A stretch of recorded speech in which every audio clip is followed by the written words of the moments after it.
Da, uragan, vidjela sam ga. Bila sam kod kuće srećom.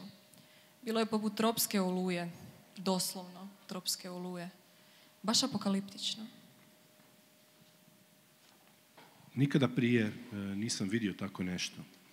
Puno sam putovao i vidio sam mnogo oluja, ali nikada ovako snažno. Bilo je jako vruće.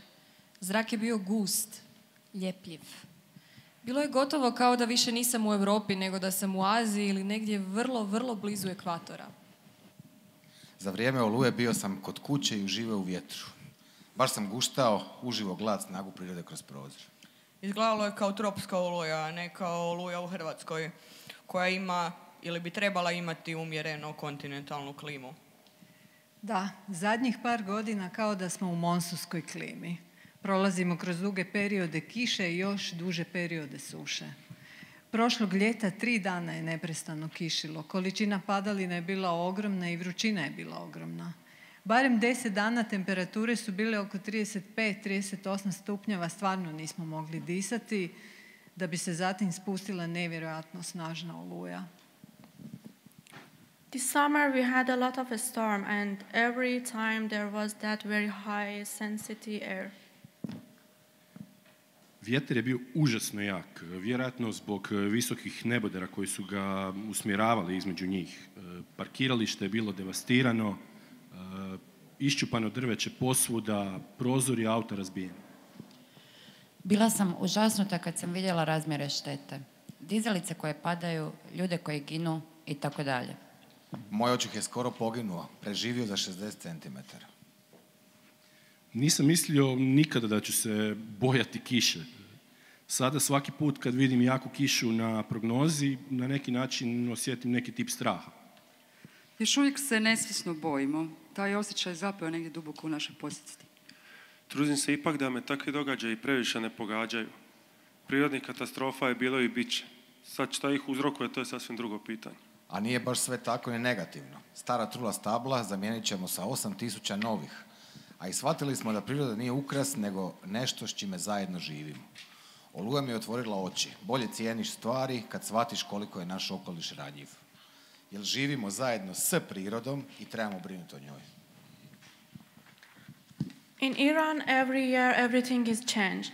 For example, the weather. We had maybe 1 month spring followed by 5 months summer. It's not normal. Before it was 3 months of every season. My name is Farzaneh. I'm an artist, and 5 years ago my husband and I came here as a refugee from Tehran. In camp, I start painting again. I'm happy I have chosen Croatia. Here everything is simple, easy and slow. I like it. Don't you think so? Usporeno možda, ali jednostavno nisam sigurna. Ja sam, na primjer, jako spunjena sa životom. Ja sam Jelena, imam 42 godine, živim sa psom, radim PR u kulturi, organiziram filmski festival. Čekaj, osjetili ste oluju i u Rijeci? Da, prošlo ljeto imali smo 2 velike oluje, ne pamtim da se dogodilo nešto slično, uglavnom to je bilo vrijeme da su svi počeli intenzivno spominjati klimatske promjene. Hrvatska je jedna od najranjivijih zemalja na klimatske promjene u Europi. Zovem se Luka. Iz Zagreba sam, radim za aktivističku organizaciju koja se bavi klimatskim promjenama. Prema znanstvenom izvještaju naša je obala najosjetljivije područje na ekstremne poplave, velike šumske požare i vrućine. A sada to svake godine možemo i konkretno osjetiti na našoj koži. Ja sam Leonarda, studentica sa Medicinskog fakulteta u Zagrebu i ekoaktivistica. Trenutno se zanimam za infektivnu medicinu i vidim da je zemlja ranjiva. Zemljin mikrobiom se mijenja. Što zbog migracija ljudi, što zbog migracija životinja, koje se javljaju zbog posljedica klimatskih promjena. Dolaze nam novi organizmi, dolaze nam novi mikroorganizmi. U Hrvatskoj dugo nismo imali malariju ili nikad virus zapadnog Nila, odnosno Zika virus, koji su iznimno opasni. Trebali bismo se zabrinuti. Samo malo. Mislim da moramo paziti da ne prenesemo poruku da migranti donose bolesti, jer se to lako može iskoristiti na ksenofobnim pozicijama. Mislim, naravno, uopće ovo nije bilo rasistički, nego gledam sa znanstvene i ekosustavne perspektive. Jednostavno, mislim da se moramo educirati kako bismo uvidjeli sve međusobno povezane čimbenike vezane uz ekološke katastrofe i klimatske promjene.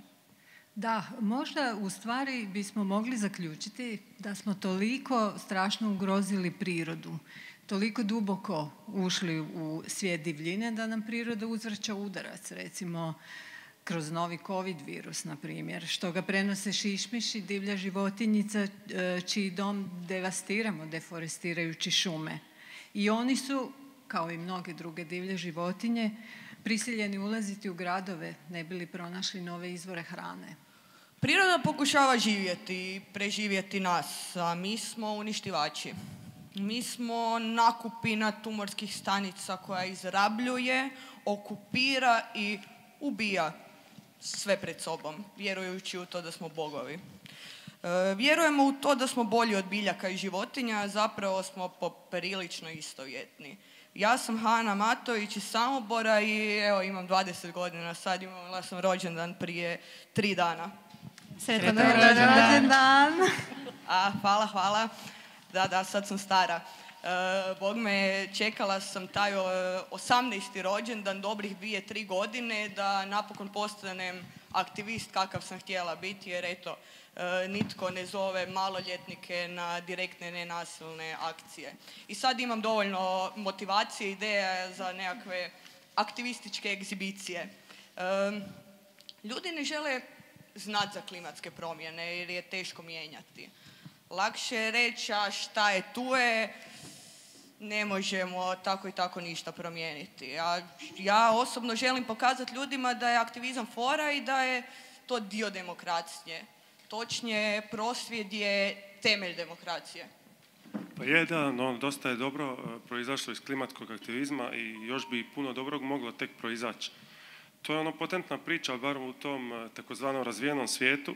Može biti teren koji politički približava nešto što je inače teško spojivo, tipa malograđane i ono što je ostalo od radničke klase, ljevicu i zelene liberale i one koji su inače politički pasivni. Ja nikada ne protestiram. Prosvjedi me podsjećaju na neka stara vremena kada su ljudi galamili po ulicama i prijetili, što bi završavalo nasiljem. In my country I was traumatized by the violent repression of protesters of our government. Puno je načina, kaj ne? Kao na primjer sudjelovanje u građanskom neposluhu. Iskreno, ja sam protiv toga da ekoteroristi bacaju tintu na umjetničke radove, jer to baš nije moj džir. Pa šta? A ti bi dodao vegetarijansku opciju u meni muzeja i bio zadovoljan, a? Greenwashing je u kulturi vrlo prisutan. I ja se zovem Hana, novinarka sam, urednica feministkinja, radim u sektoru kulture. Htjela sam vam odgovoriti jer se nalazimo u muzeju, zar ne? Greenwashing u kulturi je vrlo važna tema.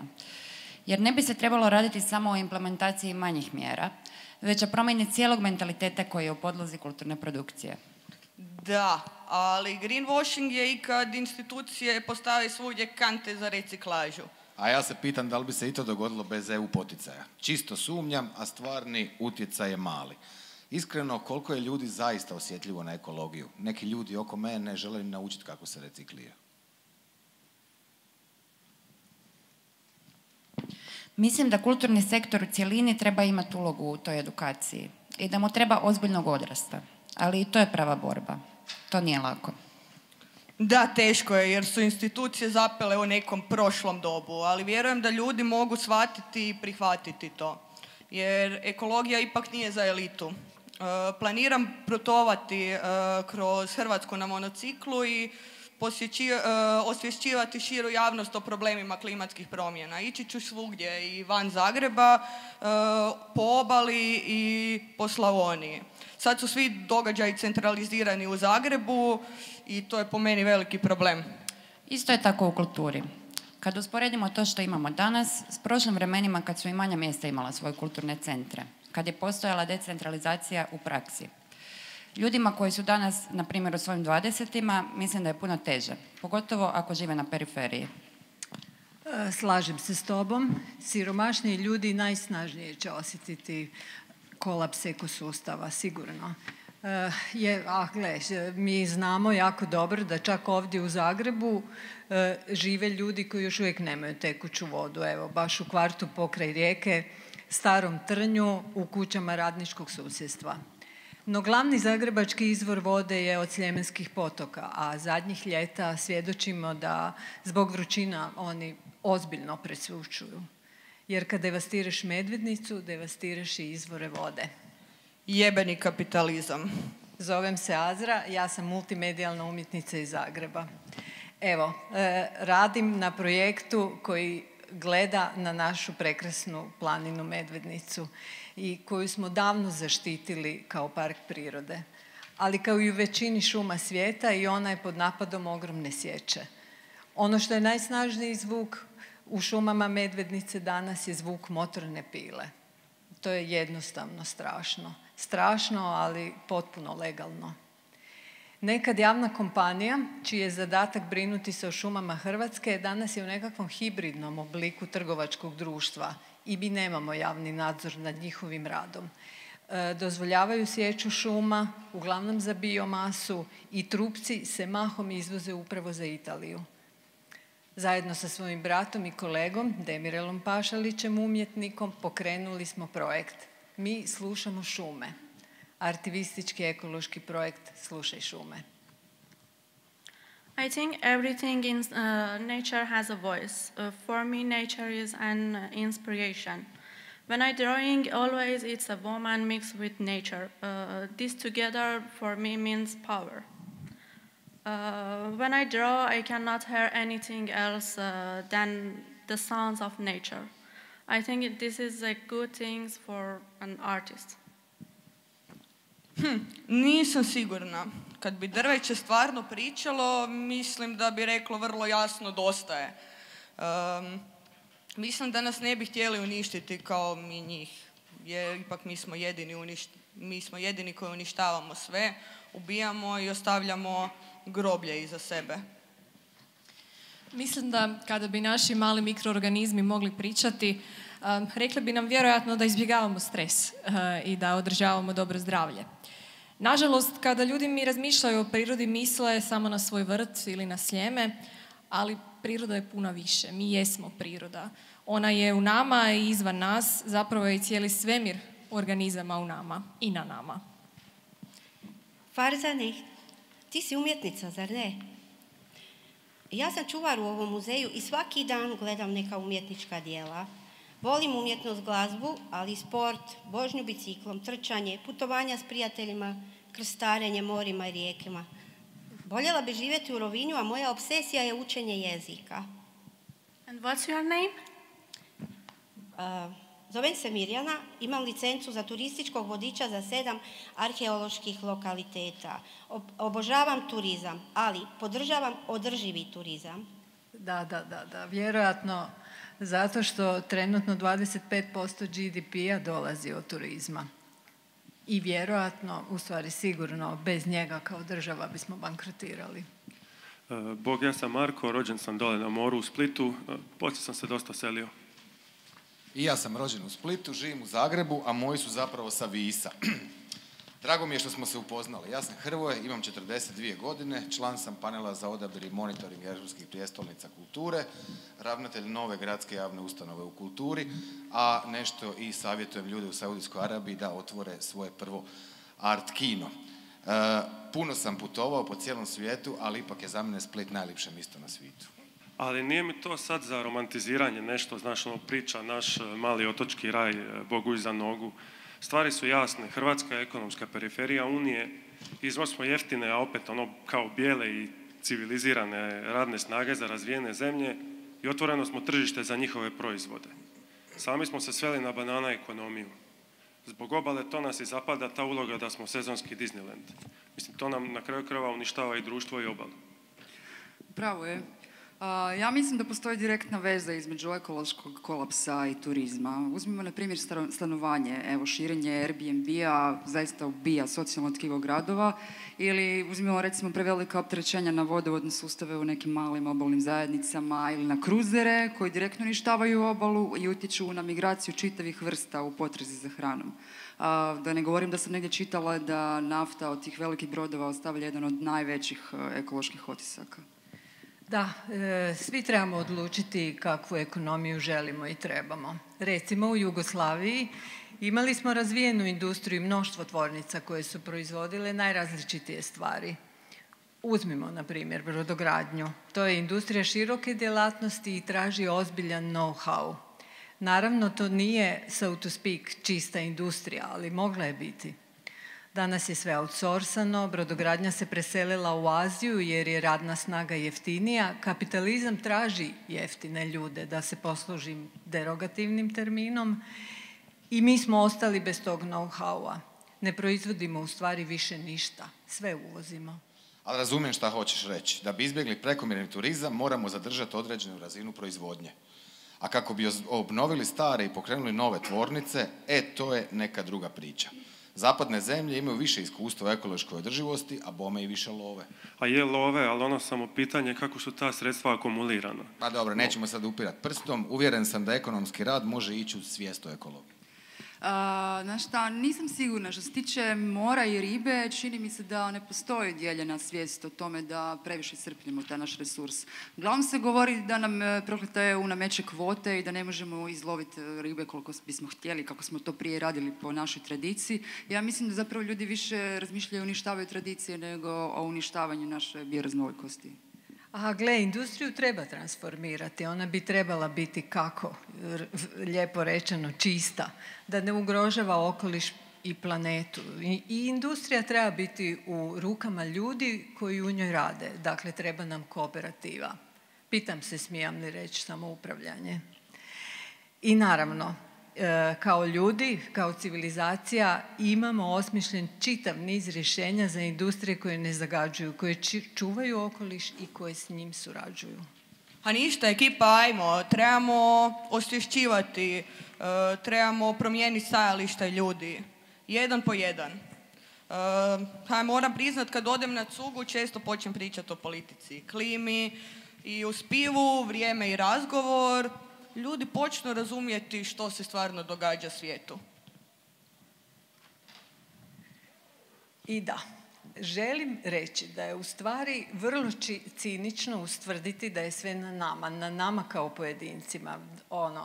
Nikako se s tim ne mogu složiti. Potrebni su nam političari, potrebno je da biramo političare koji će biti u stanju predložiti i potom implementirati politike kako bi se društvo mijenjalo, kako na lokalnim razinama, ali tako i na međunarodnom nivou. Slažem se. Trebamo imati dobre vođe. Sve se može riješiti dijalogom. Problem je što se adekvatni ljudi ne bave politikom. Nemamo vremena čekati da nekakvi moćnici reagiraju. Trebamo mijenjati, trebamo promjene sad. Da koliko toliko izbjegnemo totalni kolaps sustava. Trebamo prestati crpiti tolike resurse, gospodarski rast ne može biti beskonačan. Trebamo mijenjati način proizvodnje i način na koji konzumiramo. Maja, lako je to reći. Krenimo sa antikonzumerizmom. Veš mašina bi mogla funkcionirati 20 godina, ali je predispozicionirana za to da radi 5 godina i da smo prisiljeno nabaviti novu. Najbolje bi bilo da kao nekad živimo u kućicama, proizvodimo sami svoju hranu i živimo samo održivo. Mislim da je odrast jedino rješenje. A u pravu si, ali mislim da je jasno da se ne radi samo o individualnoj potrošnji. Mi moramo smanjiti jednostavno količinu materijala koji vadimo iz utrobe ove zemlje kako bi globalni ekosustavi mogli preživjeti. Ekološki slom, evo što je to, odgovor planete na ovaj divlji kapitalizam, fosilni kapitalizam, financijski kapitalizam, patrijarhalni kapitalizam. Luka, ali ono nije toliko važno šta ja mislim o degrowthu. Čini mi se puno važnije šta misle ljudi u Indiji, Bangladešu, Kongu, Nigeriji. Iz ove naše europske bijele obrazovane perspektive možemo misliti šta god hoćemo. Za podrazvijeni, neprivilegirani svijet koji još mora riješiti svoje najosnovnije probleme, neku bazičnu infrastrukturu, naše inzistiranje na odrastu mi je ono pomalo nepošteno. Normalno, degrowth da, ali ono prvo redistribucija dobara. Da, slažem se jer da, mislim, sorry, ali degrowth je još samo jedna nova ideologija privilegiranih. Ne možeš primijeniti odrast na afričkom kontinentu ili u Bangladešu. Pitanje je uopće, ali možeš u Hrvatskoj? Pa ja mislim da ne. Naša industrija je nestala i sve što imamo je rentijerstvo jer još je samo to što funkcionira. Iznajmi sve što imaš, ako imaš na Airbnb-u ili prodaj. A ne znam, mislim, možda je odrast primjenjiv u SAD-u ili u Britaniji, u Francuskoj, Njemačkoj, možda i u Italiji. Ali mislim da mi ovdje više nemamo ništa za odrast. Ako Sjever inzistira na tome da ima pravo zauzeti i preostale resurse za razvoj, onda tu nešto gadno nije u redu. Iz perspektive radničke klase ili globalnog juga, odgovor ne može biti jednostavno smanjiti. Većina zemalja ima pravo na razvoj, a sjeverne zemlje moraju osigurati tehnologiju za proizvodnju i kompenzaciju klimatskog i kolonijalnog duga. Pa da, ne znam kako nam može igrati ta šema u kojoj hiperrazvijeni zapad nastavlja zgrtat profit na račun globalnog juga. Sad, socijalna pravda je direktno povezana s ekonomskim rastom. Sad, naravno da nam treba više solidarnosti s, na primjer, Kongom, ali ako se njima uskrati to osnovno pravo na rast i razvoj, unilateralno neće biti u poziciji uopće se boriti protiv siromaštva, protiv izrabljivanja. A čekaj, pa dobro, to ne znači da morate voziti punom parom u zid. Mi moramo smanjiti proizvodnju fosilnih goriva i iscrpljivanje resursa barem 6 puta. Ok, ali da bi imao odrast na toj razini, jedino ti je moguće kroz smanjenje populacije. Prava pošast, crna kuga, a ne nekakvo blago sranje poput korone. Nešto što bi pobilo 50% populacije, to bi smanjilo za tih tvojih 6 puta. Ali jasno je da je tako nešto premračno. Ukoliko ne pričamo o nekakvom višestoljetnom projektu, mi nemamo svjetsku vladu, iako su neki teoretičari zavjere uvjereni kako ju imamo, da tako nešto provede. Nama je nužna, neograničena, besplatna, sigurna i čista energija. By the way, ja sam Matko, IT analitičar i LARP organizator. Drago mi je, Matko, ali otkud sad ovo?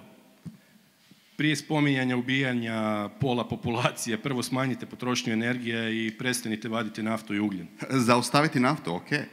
Ali šta onda dalje? S čime je zamijeniti? Ljudi će ti uvijek trebati energiju. I onda je pitanje odakle. Obnovljivi izvori su šala jer jednostavno nisu dovoljni. Ne proizvode dovoljno energije, a da bi se proizvodnja stabilizirala kada ona ne radi, koristi se i dalje ugljen. Ja sam mislio napustiti fosilna goriva, a ne greenwashati ih i dalje. Onda bi trebao biti konzistentan. Zaustaviti naftu također znači zaustaviti sve naftne derivate. Znači zaustaviti plastiku. Zbilja? Jesmo li se spremni vratiti u kameno doba? Samo zamislimo iduću pandemiju bez plastične opreme. Što sa zdravstvenom opremom, na primjer? Da, u bolnici bi stvarno bilo problematično da ne možemo koristiti plastične rukavice, poglavito zato što je to prva linija zaštite i za pacijente i za osoblje. Također potrebno je iznimno mnogo energije za sve aparate i održavanje minimuma higijene. Određena medicinska oprema je isključivo jednokratna i bez ugroze adekvatne zdravstvene skrbi ona ne može postati višekratna. Nama treba energija. Na primjer, postoji glupi strah od nuklearne energije i nuklearnog otpada. Ona ima zanemarivu štetu naspram onog što omogućava. Količina otpada je zanemariva, svi je se boje.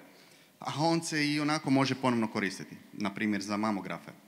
Krško godišnje proizvede otpada manje nego jedna prosječna obitelj. Znači, ti si spreman preuzeti rizik nuklearne nesreće da bi zadržao svoj komfor? To nije komfor. To je demokracija. Sve dolazi iz energije. Demokracija proizlazi iz energije. Što bi drugo trebalo napraviti razliku? Ukidanje novca, stvaranje društva iz vjezanih staza? To, nažalost, nije realno. Pa dobro, ali što bi ti rekao svim živim bićima koji moraju izumrijeti zbog nekog prljavog novca? Znači, crpljenje, nagomilavanje, gospodarski rat, potom ubijanje svega neantropogenog. Izumiranje je kriva riječ. Svijet će se samo transformirati u nešto drugo. Dinosauri su se pretvorili u ptice. Ok, možda ćemo morati postati multiplanetarna vrsta. Nije poanta u rastu i akumulaciji, nego je poanta u preraspodjeli. Ali to normalno ne ide tek tako, to znači da treba prihvatiti preraspodjelu patnje, neko snižavanje svog vlastitog standarda. I čini mi se usprkos svemu da bi se za sad trebali ipak fokusirati na ljude. Naravno da i životinje pate, ali fokusiranje na taj dio tipa ulaganje nekih ogromnih sredstava u spašavanje nekog vrlo određenog tipa pandi, dok djeca najdoslovnije crkavaju od gladi, boleština i od bombi, mi je ipak na neki način malo perverzno. Pa, rekla bih nešto iz znanstvenog aspekta. Ako nema životinja, nema života. Za nikoga. Ako nema malih, nema ni većih. Ne bismo mi živjeli da oni nestanu. Počevši od problema, konstantno ja o mikroorganizmima, ali problem s mikroorganizmima, kukcima i sitnim stvorenjima. Po mom mišljenju, u prirodi ne postoji piramida. Postoji krug. Sve u prirodi je krug, mi smo dio tog kruga i sve u medicini je krug. Ne postoji ništa bez nečega. Sve je povezano. To je istina, ali mene osobno ne dira posebno nešto ta priča o očuvanju određenih nekih biotopa i slično, baš pod svaku cijenu. Načelno jebe mi se za planet. Planet je skupina nekog stjenja u svemiru, ekosustavi na njemu se izgrađuju, mijenjaju, nestaju. Ok, jedan put će biti meteor, jedan put promjena polova, jedan put ledeno doba, jedan put ne znam šta, a sad su ljudi. Mislim, ko zna šta će se na tom planetu dešavati za 3-4 milijuna godina. Ono što me se tiče primarno ljudska patnja sad i u nekoj doglednoj budućnosti. A ona se u glavnim crtama opet svodi na najbanalniji ekonomski problem obrane ekonomskih privilegija pod svaku cijenu. Mislim, sve to skupa naravno ne znači uopće da je ok da sudjelujemo upravo u uvećanju te patnje, baš kroz uništavanje tog zajedničkog okoliša, a sve za neki tuđi račun. Bravo! Nitko ne može razmišljati o očuvanju okoliša ako nema riješene osnovne egzistencijalne probleme. U životu postoje prioriteti. Društvena i klimatska pravda su povezani. Ali ljudi moji, mi nemamo vremena. Obrazovanje mladih generacija stvarno je dug put. Postoji brži način, a to je bilo postavljanje jasnih i strogih pravila. Kad bi naši političari imali volje i poštenja, stvari bi mogli ići vrlo lako. Međutim, za razliku od cvijeća i stabala, njima ipak više miriše lova. U sljedećih 20 godina će sigurno biti rata. Ako ne zbog sukoba ljevice i desnice, onda zbog dolaska migranata koji žele živjeti i raditi van kolonijalističkog sustava i pobjeći od ekstremnih klimatskih uvjeta. Što je logično i osobno to potpuno razumijem. Ali može dovesti i do velikog problema koji osobno ne znam kako riješiti. Mislim, mogla bi prihvatiti to sve i reći ok, desit će se, u banani smo i koga je, počet cugat, droksat se i sve ok, ali onda si razmišljam šta je sa budućim generacijama ili šta ću na kraju krajeva možda reći svojoj djeci. Znam koja bi bila moja reakcija na sve to, međutim svijet i sadašnji zapad ne misli tako. Mislim da će život moje generacije i ovoj generaciji nakon biti dosta težak, a vremena je malo. Nigdje nam se ne žuri, jer u stvari mislim da smo već zakasnili. Ne postoji način da napravimo značajnu promjenu trenutno. Rusija, Kina, Indija, Afrika će nastaviti po svojemu. Puno će ljudi umrijeti. To je žalosno, ali je to i samo regulacija. Jedino što nije fer u svemu tome jest što će siromašni biti prvi na udaru. Nije ovo prva situacija gdje smo skoro izumrli. To nam ponovno slijedi za 150 godina. A kad se to dogodi, mi ćemo se morati promijeniti. Matko, oprosti, ali po meni odustajanje nije opcija jer je previše toga na kocki. Ako pogledate scenarije na koje nas znanstvenici upozoravaju 1,5, 1,6, 1,8 stupnjeva, upravo tih 0,1 razlike je ono za što se trebamo boriti, jer to znači razliku u milionima ljudi koji ima pristup pitkoj vodi, hrani i resursima. Ja mislim da je aktivizam dobra stvar. Mislim da bismo ga svi trebali primjenjivati. Pogledajte Gretu, ona je mlada djevojka, ali definitivno je nešto promijenila. O klimatskim se promjenama počelo razgovarati. Aktivizam ima ogroman utjecaj uz dobar marketing. Mislim da je aktivizam ključ promjene. Promjene ne možete imati bez određenog truda, a mislim da je taj trud što se tiče običnog pojedinca aktivizam. Pa ok, ajmo probati onda u praksi. Vi smo spominjali Vis. Baš je na Visu nedavno pokrenuta ISA, Otočka škola društvene autonomije. Možeš malo nešto više reći o tome? Pa pokušava se oblikovati kao neku vrstu autonomne zone, neki eksperiment sa uspostavljanjem paralelnih institucija, makar sad na nekoj poluinternoj skali. Ti govoriš da bi sama organizacija mogla zapravo prefigurirati te ekološke alternative. Mislim, je li to put prema samoorganizaciji? I uostalom, što mislite o vijećima građana? Pa evo recimo iz mojeg iskustva to nikada nije lak zadatak. Mi evo radimo na procesu građanskog plenuma u Zagrebu na temu klimatskih promjena. A to je proces vođen, to treba biti proces vođen od strane grada u kojem se bira random 100 ljudi. Mi niti ne oblikujemo, niti kanaliziramo proces, ali na kraju ishod može biti velik. To može biti platforma sa snažnim zaključcima koja bi sam grad koji se na to obveže prisilila da pokrene proces provedbe toga. A mislite da bi muzej mogao biti dobar prostor za neko takvo okupljanje? Pa mislim da si treba postaviti pitanje koja bi to onda bila jasna uloga, inače je to gubitak vremena.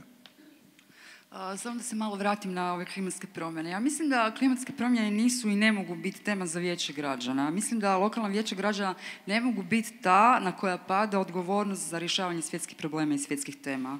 Mislim da su vijeća građana adekvatni alat u ovoj fazi za teme kao što su urbani razvoj ili prostorna ili društvena pravednost.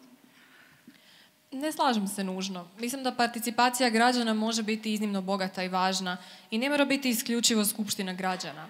Na primjer, evo pitanje muzeja. Muzej bi mogao sponzorirati neke projekte građana. Na primjer, ako godina ima 12 mjeseci, a mi imamo 21 županiju, dakle grad Zagreb i 20 ostalih, svaka županija bi mogla dobiti prostor na raspolaganje recimo na pola mjeseca. U toj polovini razgovaralo bi se o svemu, od prometa, šuma, poljoprivrede, medicine, studenata i učenika, aktivizma, umjetnosti, u principu traženja novih ideja za nekakav drugačiji pristup i drugačije mišljenje. Ljudi bi mogli slobodno doći i participirati, imati osjećaj sudjelovanja u donošenju odluka. Mislim da je to demokracija na djelu. Evo, nije li sve ovo u stvari fantastično? Ljudi skupa mogu sve, od problema drugosti do rješenja u drugarstvu, odnosno u snažnoj zajednici. You know, I would like to transform museum into a big workshop. Can you imagine it? For people who cannot rent a space for teaching, learning, or studying. Free education. Yeah, free. Free for people, free for kids. I mean, free for everyone. Just like Živi Atelier, because I did it when I was in camp in our workshop. Well, I would love to ask the museum what they think of all these. Actually, museum's curator are here. Anna is with us. Petra, don't see you. Where are you? Can you say something about this? Pozdrav, ja sam Ana, kustovčica MSU-a. Kao što možda neki od vas znate, nedavno smo birali novog ravnatelja muzeja. Prilikom tog izbora bilo nam je jako važno naglasiti potrebu snažnijeg povezivanja muzeja sa susjedstvom, sa lokalnom zajednicom, kao i ekologiziranje muzeja. Počevši od samih zaposlenika i podizanja njihove svijesti o klimatskim promjenama i podizanja njihovih radnih uvjeta, pa sve do same zgrade koja, iako je relativno nova, kao što vjerojatno sami znate, nije baš jako održiva. Ali može li jedna institucija zaista biti ekološka? Ja ne znam, evo. Na primjer, u kulturi projektna logika nameće nam tako stroge rokove da si ne možeš priuštiti da provedeš 3 dana u vlaku, pa na kraju ipak otputuješ negdje avionom.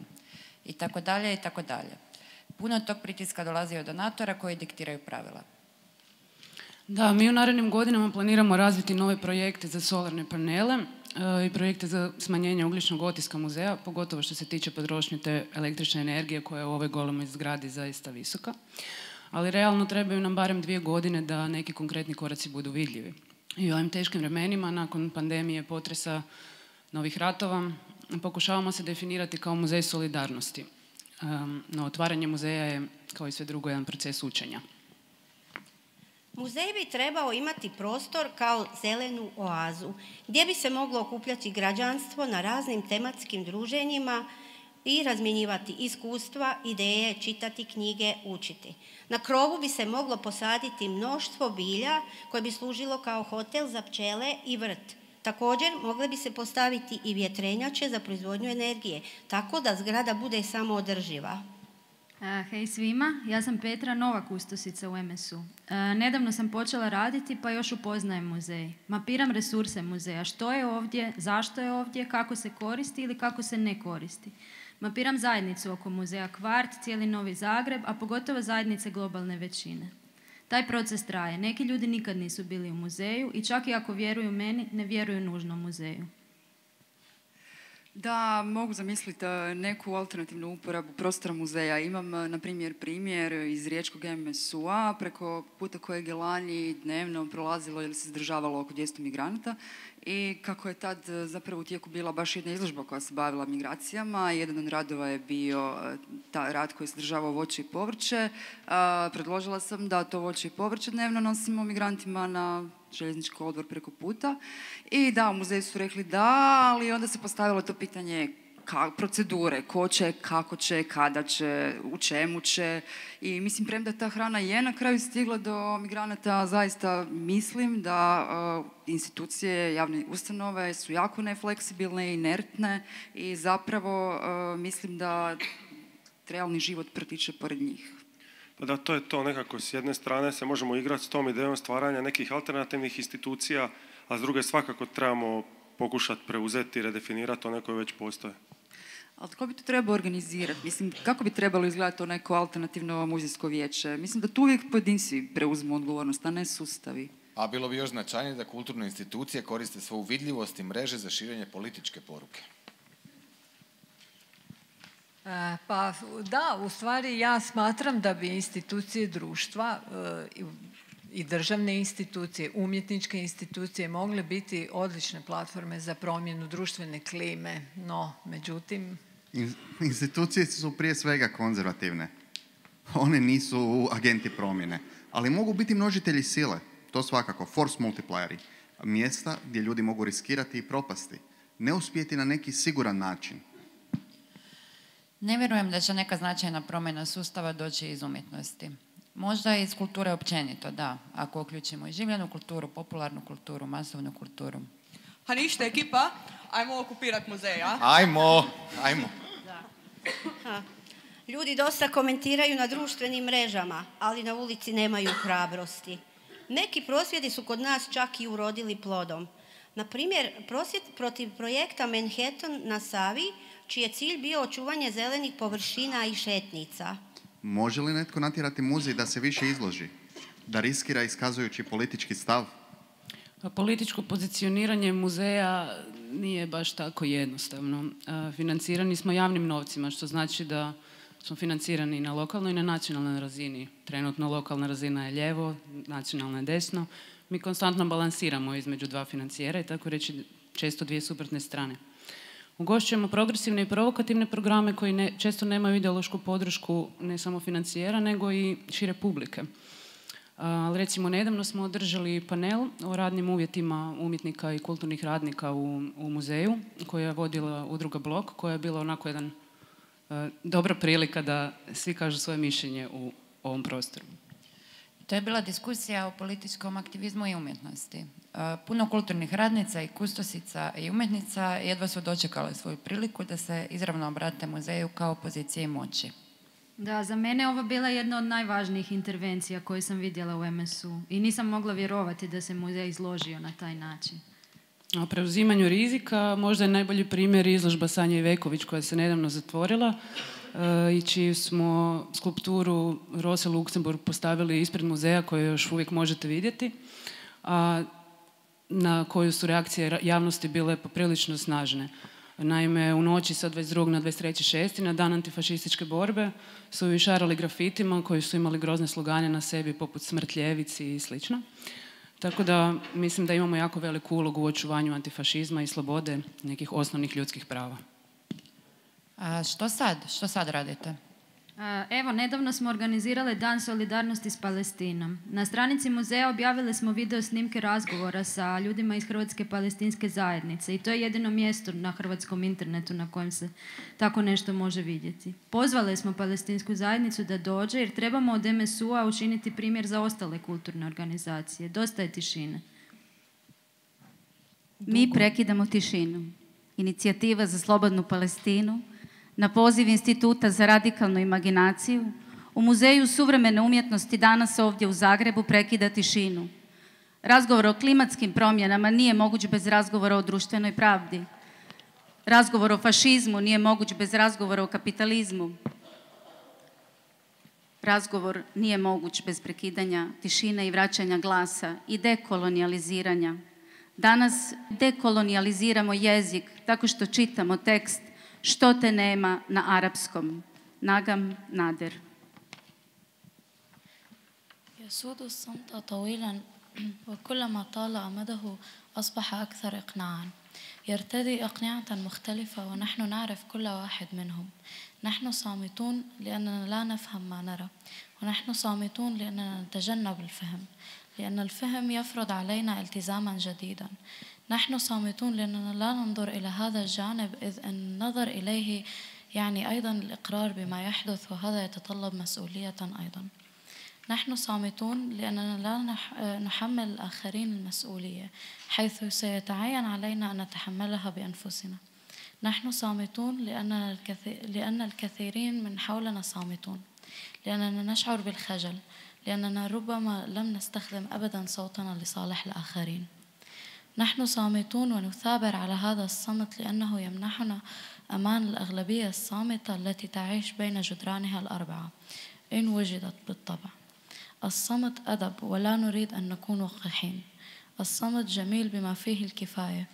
الولاء للصمت لا يكتب على الجبين. الصمت لا يعني الضرر. الصمت لا يفكر. الصمت هو النية الحسنة تجاه شخص آخر يسير نحو الجحيم. إن مبادرة فلسطين حرة تتفهم هذا الصمت وتخبر الجميع أن النزول إلى الشوارع والاستجابة لدعوات الاحتجاجات والتجمعات الفنية وغيرها يمثل تحديا كبيرا للغاية. أنتم لستم وحدكم، وليس عليكم أن تمروا بكل هذا بمفردكم، ولا حتى من خلال عدم القدرة على استخدام صوتكم. تعتمد منظومة نكران الإنسان والتجربة البشرية الجماعية على عزلته، كما اعتمدت تماما ولفترة طويلة جدا على عزية الفلسطينيين والفلسطينيات الذين بدأت حياتهم وانتهت بالوعي الواضح بأنهم ولدوا وحيدين وأن ولادتهم كانت غير مرئية. سعادتهم وتعاستهم غير مرئية، أي أنهم غير مرئيين وحتى غير معروفين كبشر، بل كجزء من الأخوة والأخوات في هذا الكون. وعلى الرغم من كل الإمكانيات المعقدة للمشاهدة، فإن خبرة الفلسطينيين مع الاحتلال حتى في نسختها الأكثر تطرفاً المتمثلة في محو ليس فقط الإنسان من على وجه الأرض، بل أيضاً مسح وجه الأرض نفسه تظل غير مرئية. الآباء الذين يفكرون في استراتيجيات النوم تحت ضرب القنابل غير مرئيين. الأسماء مكتوبة بالخط العربي على السطح الأبيض للأكياس التي بها بقايا جثث هي غير مرئية. أيها المواطنون الأعزاء، إليكم جميعا أنتم الذين لم تقولوا بعد العدالة والحرية والسلام والمساواة للجميع. نريد أن نقول أن خيار عدم اتخاذ خيار لا يزال خيارا. القرار الذي لم تتخذه هو أيضا قرار. صمتكم ليس حيادا ولا موضوعية، بل انتماء إلى التقليد التاريخي الطويل لما يسمى بالهوامش، أي الذين شاهدوا أهوال الآخرين والتزموا الصمت. ولهذا السبب نقول مرة أخرى: أنت لست وحدك، وليس من الضروري أن تكون وحيدا أو أن تكون وحيدات، والشيء الوحيد الذي تحتاجه هو القرار بالتواصل في الصمت وننهي فعله يستطيع لما ما يسبب أحد على نحكم ولا مكان أي أن نذهب لن متناولها في نكون أن نريد الغائب الإنسان عن أغنيته. غزة لشعب المسعور الجماعي تدمير في 106 اليوم 106 الساعة. أوقفوا احتلال فلسطين. Tišina traje dugo i što duže traje, to je uvjerljivija. Uzima razna ruha i svako nam je poznato. Tihi smo jer se klonimo razumijevanja, jer bi razumijevanje nametnulo novu obavezu. Tihi smo jer skrećemo pogled, jer bi gledanje značilo i svjedočenje, a onda bi pak tražilo odgovornost. Tihi smo jer ne pozivamo druge na odgovornost, zato što bi ju morali preuzeti i sami. Tihi smo jer su mnogi tihi oko nas, jer se sramimo, jer možda nikada nismo koristili svoj glas za druge.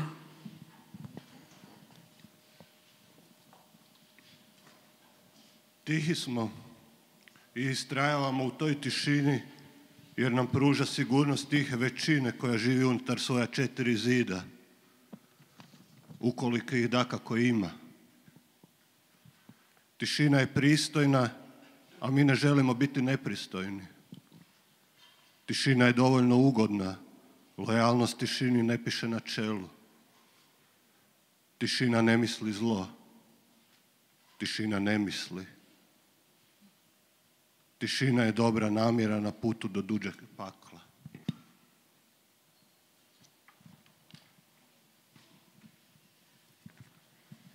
Inicijativa za slobodnu Palestinu razumije ovu tišinu i poručuje svime kojima izlazak na cestu, odazivanje pozivima na prosvjede, umjetnička i druga okupljanja predstavljaju preveliki izazov.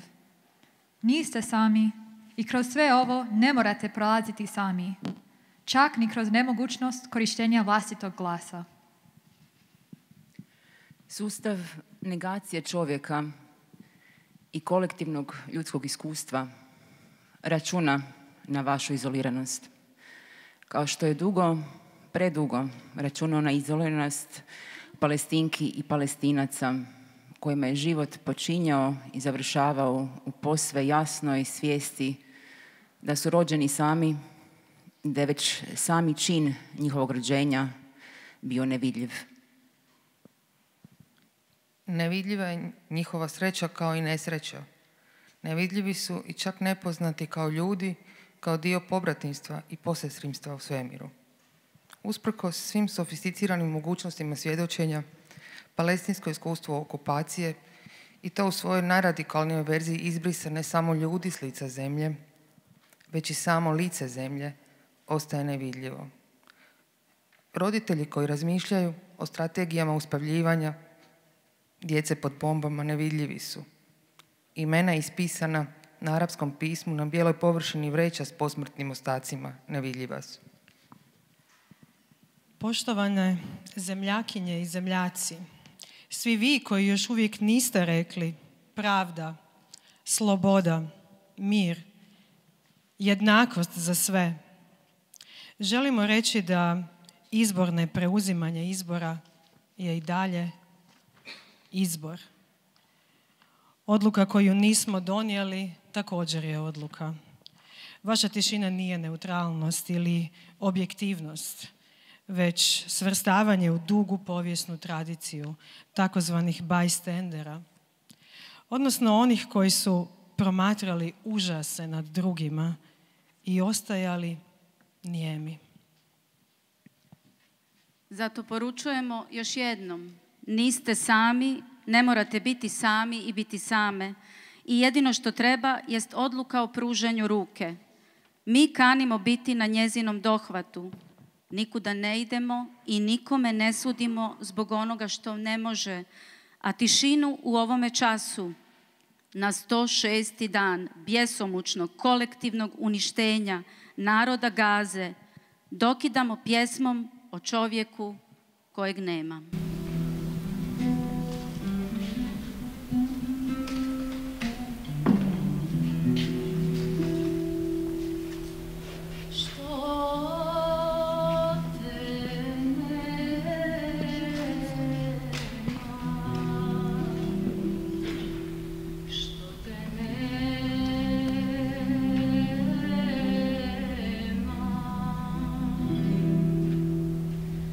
Kad nam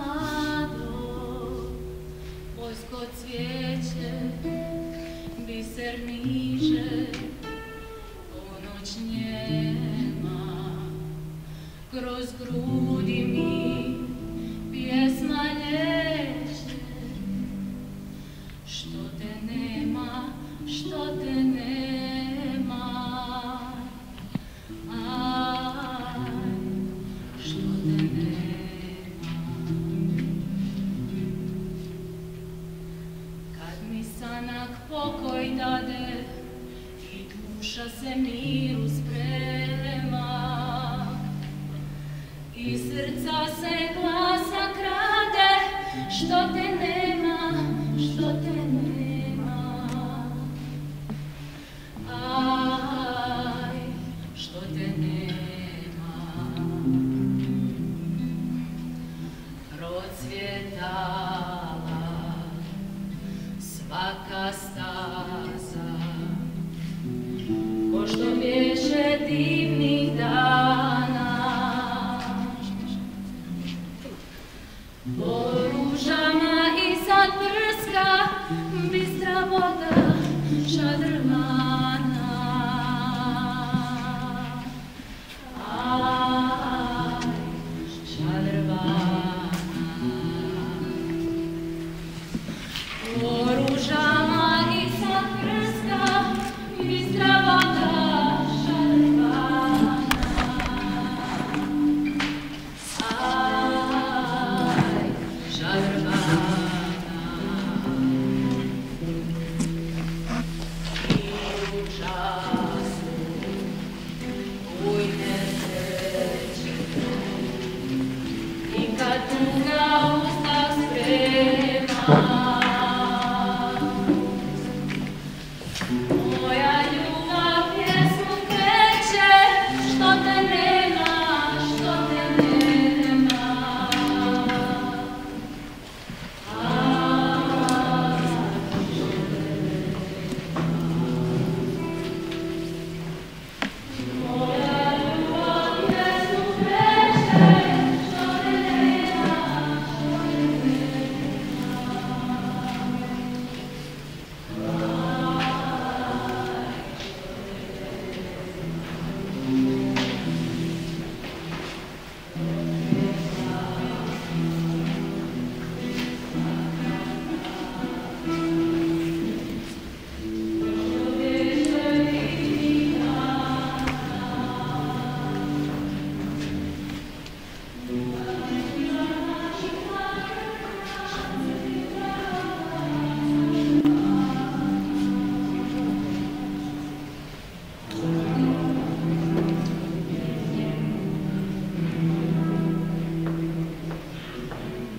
kreće,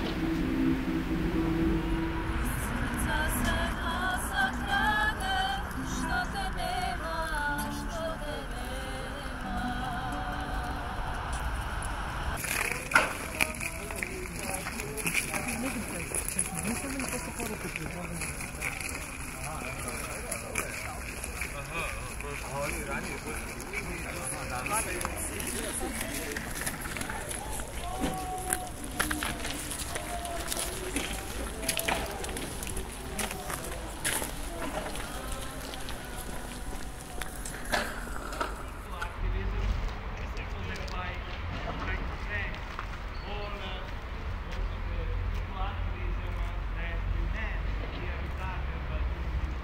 to know who are the oppressed, to know where to point the energy of our struggles, and we know that our struggles are connected. So this is also an engagement of Institute of Radical Imagination and MSU and the activist groups. Let's keep together and strong, and let's go on with hope and resistance. Thank you, everybody.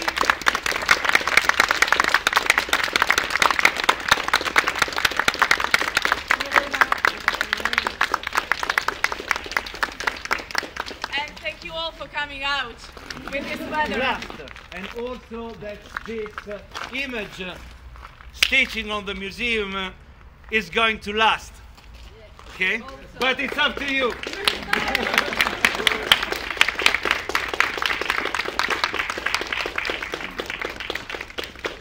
Okay.